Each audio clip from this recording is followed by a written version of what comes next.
کا سرکار غریب نواز فرما رہے ہیں کہ میرے مرشد خواجہ عثمان ہارونی نے فرمایا بابا معین جب عورتیں بگڑ جائیں، اس لیے کہ مرد بگڑے عورت اس کو سنوار سکتی ہے، مرد بگڑے اسے عورت سنوار سکتی ہے، عورت بگڑ جائے اسے کوئی نہیں سنوار سکتا۔ جب عورت بگڑ جاتی ہے تو پھر عذاب ہی آتا ہے۔ بس مرد بگڑے تو عورت کیسے سنوار لیتی ہے؟ عورت کا تقوی کئی مردوں کو سنوارتا ہے، عورت کی پرہیزگاری کئی مردوں کو سنوارتا ہے۔ بلکہ دیکھ لو اور اچھی طرح دیکھ لو، کئی عورتیں ایسی گزری ہے جن کی وجہ سے کئی لوگ اللہ کے ولی بن گئے۔ بات کو اینڈ کر رہا تھا لیکن اختتام پر یہ بات پہنچاتے ہوئے عرض کروں، کہا جاتا ہے ایک نوجوان ایک جوان عمر ہے 17-18 سال، ایک لڑکی سے اس کی نظر چار ہو گئی۔ دیکھنا ایک لڑکی کا تقویٰ، اگر عورت سدھری ہوئی ہو، معاشرے میں عورت کا بڑا نظام ہے۔ مرد پڑھتا ہے تو اتنا فائدہ نہیں ہوتا، لگے مردوں کو بھی پڑھنے کا حکم ہے۔ مرد نے پڑھا، فرد نے پڑھا، عورت نے پڑھا، پورے معاشرے نے پڑھا۔ مرد نمازی بنا تنہا بنے گا، عورت نمازی بنے گی پورا گھر نمازی بنے گا، کیونکہ ماں جس گھر میں نمازی ہوگی اس گھر کی ہر اولاد نمازی ہوگی۔ جس گھر کی ماں دیندار ہوگی وہ پورا گھر دیندار ہوگا، جس گھر کی ماں پرہیزگار ہوگی پورا گھر پرہیزگار ہوگا، کیونکہ باپ تو کمانے جاتا ہے، ماں کا اثر اولاد کے کردار پہ پڑتا ہے۔ میں تو پوری کائنات کو یہ بات بتانا چاہتا ہوں، لوگ حیران ہیں کہ 3 دن کے بھوکے پیاسے حسین نے آخر وقت کی حکومت کی آنکھوں میں آنکھیں ڈال کر کے کیسے لوہے کے چنے چبوا کر کے باطل کے چہرے سے نقاب الٹ دیا تھا۔ میں کہتا ہوں واللہ حسین پاک کہیں اپنا کردار ضرور ہے، لیکن کربلا میں ایک حسین نظر نہیں آتا۔ حسین بھی حسین نظر آتے ہیں، عباس بھی حسین نظر آتے ہیں، علی اصغر بھی حسین نظر آتے ہیں، امام قاسم بھی حسین نظر آتے ہیں، علی اکبر بھی حسین نظر آتے ہیں، اور واللہ اگر کردار کے اعتبار سے دیکھوں تو زینب بھی حسین نظر آتی ہے، شہربانو بھی حسین نظر آتی ہے، حضرت سکینہ بھی حسین نظر آتی ہے۔ آخر یہ کیا چیز تھی؟ کربلا میں سبھی حسین،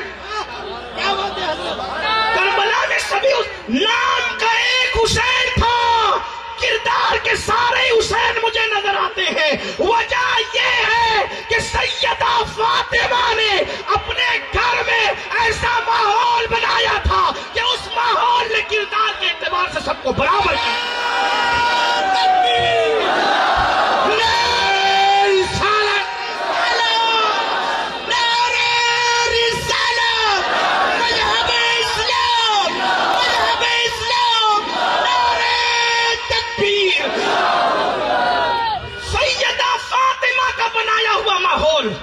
گھر میں رہا، بہویں آئی تو اسی ماحول میں ڈھل گئی، بیٹیاں بڑی ہوئی تو اسی ماحول میں ڈھل گئی، پوتیاں بڑی ہوئی تو اسی ماحول میں ڈھل گئی، نواسیاں بڑی ہوئی تو اسی ماحول میں ڈھل گئی، پوتے بڑے ہوئے، انہوں نے سیدہ کو نہیں دیکھا لیکن ماحول جو سیدہ نے گھر کا بنایا تھا سب کے سب اسی ماحول میں ڈھل گئے۔ بلکہ اللہ اکبر، اگر کوئی مسئلہ ہو جائے تو ہمارے گھر کی عورتیں کہتی تھوڑا سا بیک فٹ پر آ جاؤ، چھوڑو یہ سب جھنجٹ، جان بچ جائے گی۔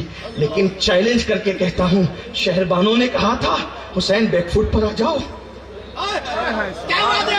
جناب لیلا نے کہا تھا پیچھے ہو جاؤ، سیدہ زینب نے کہا تھا پیچھے ہو جاؤ۔ جو عزم حسین کا خیمے کے باہر تھا وہی عزم خواتین کا خیمے کے اندر تھا، اور خواتین کہہ رہی تھی علی اصغر لٹا دینا مگر سر مت جھکانا، ہاتھ نہ دینا، قاسم لٹا دینا، علی اکبر لٹا دینا، ہاتھ نہیں دینا، سر جھکانا نہیں، کٹا دینا۔ کیوں؟ سیدہ فاطمہ کا بنایا ہوا ماحول تھا۔ ماں اگر ایک ایسی ہو جائے تو یوں گھر کا ماحول بنتا ہے۔ جس گھر میں مائیں سیریل دیکھے، جس گھر کی مائیں فلمیں دیکھے، جس گھر کی مائیں زنا کے مناظر دیکھے، جس گھر کی مائیں ہیرو ہیروئن کو ناچتا ہوا دیکھیں، اس گھر میں ولی پیدا ہوں گے، اس گھر میں کتب اور ابدال جنم لیں گے؟ ہرگز نہیں۔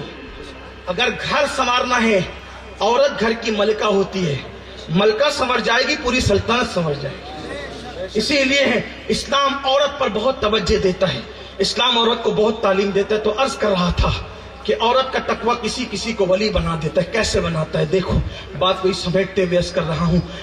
سردی کا موسم بھی ہے, دیر کافی ہوئی ہے اور بہت لمبی چوڑی گفتگو بھی ہو گئی. مجھ سے پہلے بھی کئی تقریریں آپ نے سنی ہے, لیکن دل کا درد ہے, رکھنا چاہتا ہوں. میں اپنے علماء سے معذرت چاہتا ہوں, یہ نہ سمجھے کہ میں لمبی کر رہا ہوں, بلکہ میں یہ سوچتا ہوں, میں ہر تقریر کو اپنی زندگی کی آخری تقریر سوچ کر کرتا ہوں کہ پتہ نہیں اس کے بعد اپنے دل کا درد رکھنے کا قوم کو موقع ملے یا نہ ملے قوم کے دروازے پر. اسی لیے بول کر گزر جانا ہے, بچا کر رکھنا کیا ہے. اس لیے کہ نہ تقریر اپنا ہنر ہے نہ اپنا پیشہ ہے.